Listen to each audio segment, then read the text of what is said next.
আজকের ক্লাসে আমরা কিছু কমন ইংরেজি শব্দের ব্রিটিশ ও আমেরিকান প্রনাউন্সিয়েশন বা উচ্চারণের মধ্যে পার্থক্য শিখব।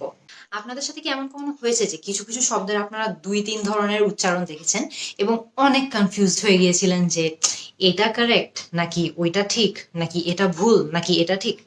আসলে কিছু কিছু ওয়ার্ড যেমন আছে যেগুলোর 2-3টা বা একাধিক উচ্চারণই ঠিক বা কারেক্ট প্রনাউন্সিয়েশন। তো এই কারণে আজকে আমরা এরকম কমন কয়েকটা শব্দ নিয়ে শিখবো, এই শব্দের উচ্চারণগুলো শিখবো যেগুলোর ব্রিটিশ প্রনাউন্সিয়েশন একরকম বা ব্রিটিশ উচ্চারণ একরকম এবং আমেরিকান উচ্চারণ আরেক রকম। প্রথম শব্দ either, either, either এটা হচ্ছে ব্রিটিশ উচ্চারণ এবং either এটা হচ্ছে আমেরিকান উচ্চারণ। I will either have this or that, মানে আমি এটা নিব নাইলে আমি ওটা নিব, আমি দুটো নিব না। I will either have this or that, মানে আমি এটা নিব নাইলে আমি ওইটা নিব। সো দুটোই উচ্চারণ কিন্তু সঠিক। আমরা চাইলে either বলতে পারি অথবা eitherও বলতে পারি। either হচ্ছে ব্রিটিশ, either হচ্ছে আমেরিকান। এরপরে আরেকটা শব্দ নিয়ে কথা বলি, মিসাইল নাকি মিসল। মিসাইল হচ্ছে ব্রিটিশ উচ্চারণ, মিসল হচ্ছে আমেরিকান উচ্চারণ। সো আমরা কিন্তু অনেক সময় এটা নিয়ে কনফিউজ থাকি যে আচ্ছা এটার উচ্চারণ কি মিসাইল হবে নাকি মিসল হবে। দুটোই অ্যাকচুয়ালি কারেক্ট, জাস্ট একটা হলো ব্রিটিশ আরেকটা হলো আমেরিকান। আরেকটা শব্দ লিজার নাকি লেজার। লেজার হচ্ছে ব্রিটিশ, লিজার হচ্ছে আমেরিকান। আমি কিন্তু অনেকবার আপনাদেরকে এই শব্দটার কথা বলেছি। এই শব্দটার মিনিং বা অর্থ কি আপনাদের খেয়াল আছে? আমরা অনেক সময় এটা বলি না, what do you enjoy to do in your leisure time, অথবা আমি যদি ব্রিটিশ অ্যাকসেন্টের লেজার বলি তাহলে কিন্তু সেমই হয় যে what do you enjoy to do in your leisure time. So এটার অর্থ হলো যে আপনি ফ্রি টাইমে কি করতে পছন্দ করেন। সো দুটো উচ্চারণই কিন্তু কারেক্ট। আপনি যদি আমেরিকান অ্যাকসেন্টটা ফলো করে করেন তাহলে আপনি লিজার এভাবে বলবেন, আপনি যদি ব্রিটিশ অ্যাকসেন্টটা ফলো করে করেন আপনি তাহলে লেজার এভাবে বলবেন। নাইদার নাকি নিদার, আসলে দুটোই কারেক্ট।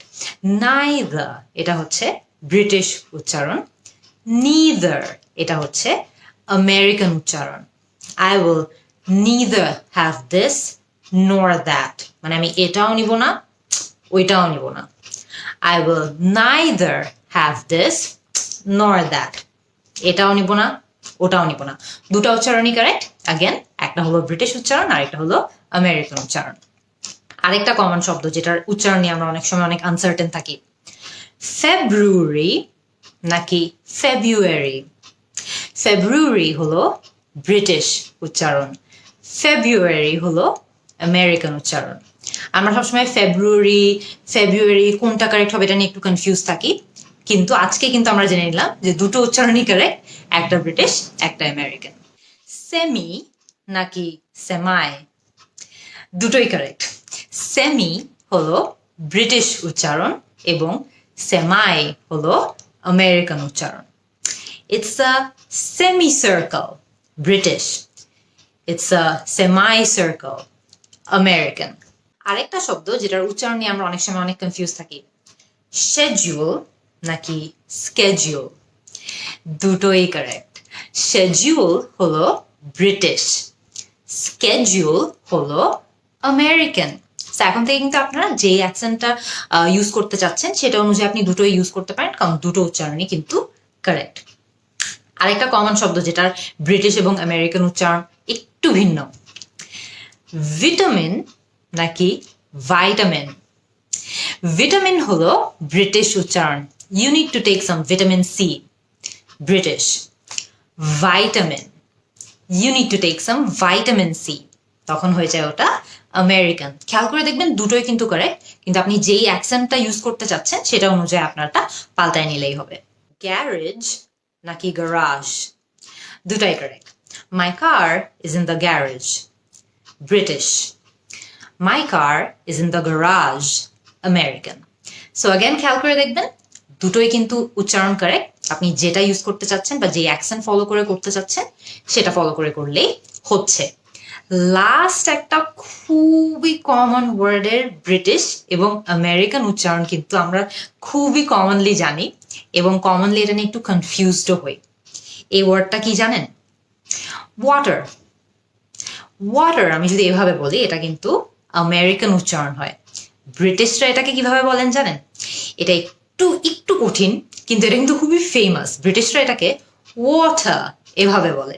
সো আপনি যখন ব্রিটিশ অ্যাকসেন্ট অনুকরণ করতে চাচ্ছেন তখন আপনি এটাকে ওয়াটার এভাবে বলতেন, আর আপনি যখন আমেরিকানটা করতে চাচ্ছেন তখন কিন্তু আরেকটু ইজি, ওয়াটার এভাবে বললে এটা আমেরিকান অ্যাকসেন্ট হয়ে যায়। পার্থক্যটা কোথায়? ওয়াটার আর ওয়াটার। খুবই সহজ, তাই না? আসলে পানির যে এত ধরনের উচ্চারণ হতে পারে এটা আমরা কেউ কখনো ভাবতেই পারি না। বাট আপনার জন্য যেটা সহজ সবসময় সেটাই করবেন। সো আপনার যদি ওয়াটার বলতে ইচ্ছা করে ওয়াটার বলবেন, দ্যাটস কমপ্লিটলি ফাইন। ওয়াটার এভাবে যদি বলতে ইচ্ছা করে তাহলে এভাবেও বলতে পারেন, কোনো সমস্যা নেই। তো আজকে কিন্তু আমরা খুবই সহজ কয়েকটা 10টা শব্দের সম্পর্কে আজকে শিখতে পারলাম, যেগুলো ব্রিটিশ প্রোনাউন্সিয়েশন একরকম আর আমেরিকান প্রোনাউন্সিয়েশনটা একটু ভিন্ন, একটু আরেক রকম। কিন্তু খেয়াল করে দেখবেন কোনোটাই কিন্তু ভুল না। আপনাদের যেটা শেখার ইচ্ছা আপনারা শিখতে পারেন। আরো অনেক ধরনের অ্যাকসেন্ট কিন্তু সারা বিশ্বে ব্যবহার করা হয়, খালি ব্রিটিশ আর আমেরিকানে কিন্তু ব্যবহার করা হয় না। আপনি খেয়াল করে দেখবেন এক এক অ্যাকসেন্টে কিন্তু এক একভাবে শেখানো হয় এক একটা শব্দ। সো কোনো একটাই অ্যাকসেন্ট কিন্তু একটার ঊর্ধ্বে না বা একটা আরেকটার থেকে বেটার না, সবগুলোই ভালো। এবং আপনার যেটা শেখার ইচ্ছা আপনি সবসময় সেটাই অনুকরণ করবেন। আর আপনার যদি নিজের অ্যাকসেন্ট থাকে তাহলে তো আরো ভালো, আপনি নিজের অ্যাকসেন্ট নিয়েই থাকবেন। কিন্তু আসলে ইম্পর্টেন্ট হচ্ছে যে আপনি কি আপনার মেসেজটা কমিউনিকেট করতে পারছেন নাকি।